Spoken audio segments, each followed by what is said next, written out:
আজকে আমি কি রান্না করলাম সবকিছুই আপনাদের সাথে শেয়ার করব। তো প্রথমেই আমি শোল মাছের চচ্চড়ি করে নিব। এখানে পেঁয়াজ রসুন হালকা ভেজে নিয়েছি, দিয়ে দিয়েছি কিছু টমেটো কুচি, কাঁচামরিচ, এগুলাকে কিছুক্ষণ রান্না করে নিব। দিয়ে দিব পরিমাণ মতো হলুদের গুঁড়া, মরিচের গুঁড়া, স্বাদ মতো লবণ। সবগুলো উপকরণ মিক্স করে নিব। মশলাটাকে ভালো করে কষিয়ে মাছগুলোকে দিয়ে দিব। ঢাকনা দিয়ে মাছগুলোকে কষিয়ে নিব। 2 মিনিট পর পর নেড়ে চেড়ে দিব। কষানো হয়ে গেলে পরিমাণ মতো পানি দিয়ে দিব। পানি দেওয়া হয়ে গেলে আরো কিছুক্ষণ মাছগুলোকে রান্না করে নিব। ঢাকনা দিয়ে ঢেকে রাখবো। এই পর্যায়ে আমি টমেটোগুলো দিয়ে দিব। নেড়ে চেড়ে সিদ্ধ করে নিব। দিয়ে দিব ধনিয়া পাতা। তো এখন আমার শোল মাছ ভুনা হয়ে গেছে। এখন আমি মোরগের মাংস রান্না করব। সব আইটেমের মশলা দিয়ে দিয়েছি। ক্লিপটা আমার স্কিপ হয়ে গেছে। ভালো করে মশলাটাকে কষিয়ে নিব। কষানো হয়ে গেলে মাংসগুলোকে দিয়ে দিব। নেড়ে চেড়ে মিক্স করে নিব। এখন মাংসগুলোকে আমি 10 মিনিট কষিয়ে নিব। এখন আমি আলু দিয়ে দিব। নেড়ে চেড়ে আলুগুলো মিক্স করে নিব। কিছুক্ষণ রান্না করে পরিমাণ মতো পানি দিয়ে দিব। এখন আমি আরো 10 মিনিট রান্না করে আলুগুলোকে সিদ্ধ করে নিব।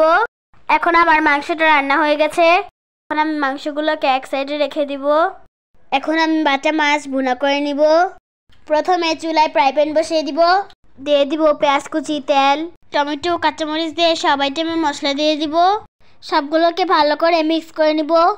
এখন আমি আগে থেকে ধুয়ে রাখা মাছগুলোকে দিয়ে দিব। সাবধানে মাছগুলোকে নেড়ে দিতে হবে। বেশি নাড়াচাড়া করলে মাছগুলো ভেঙে যাবে। ঢাকনা দিয়ে মাছগুলোকে 10 মিনিট কষিয়ে নিব।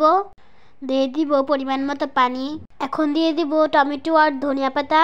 ধনিয়া পাতা দিয়ে আরো 5 মিনিট জাল করে নিব। তো রেডি হয়ে গেল আমার বাটা মাছ রান্না। এখন আমি গরুর মজক রান্না করব।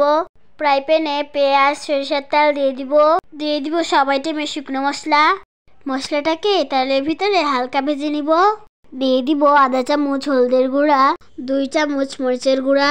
সব আইটেমের বাটা মশলা দিয়ে দিয়েছি। এখন আমি মশলাটাকে কিছুক্ষণ কষিয়ে নিয়েছি। এখন আমি আগে থেকে রেডি করা মগজগুলো দিয়ে দিব। মগজগুলোকে আমি অনবরত নেড়ে চেড়ে যাব। মগজে পানি দেওয়া যায় না, তাই এটাকে আমি তেলের ভিতরেই ভেজে নিব। দিয়ে দিব ফালি করে কিছু কাঁচামরিচ। এখন আমি মগজটাকে এভাবে আধা ঘন্টা ভেজে নিব। এখন আমার মগজটা হয়ে গেছে। এখন আমি একটা ফ্রাই প্যানে রসুন কুচি আর দিয়ে দিব শুকনো মরিচ। ভেজে মগজগুলোকে ঢেলে দিব। এখন আমি এটাকে 2 মিনিটে মিক্স করে নিয়েছি। দিয়ে দিয়েছি টালা জিরা গুঁড়া। সময় নিয়ে ভিডিওটা দেখার জন্য ধন্যবাদ। আমার রান্নাগুলো আপনাদের কাছে ভালো লেগে থাকলে অবশ্যই কমেন্টে জানাবেন।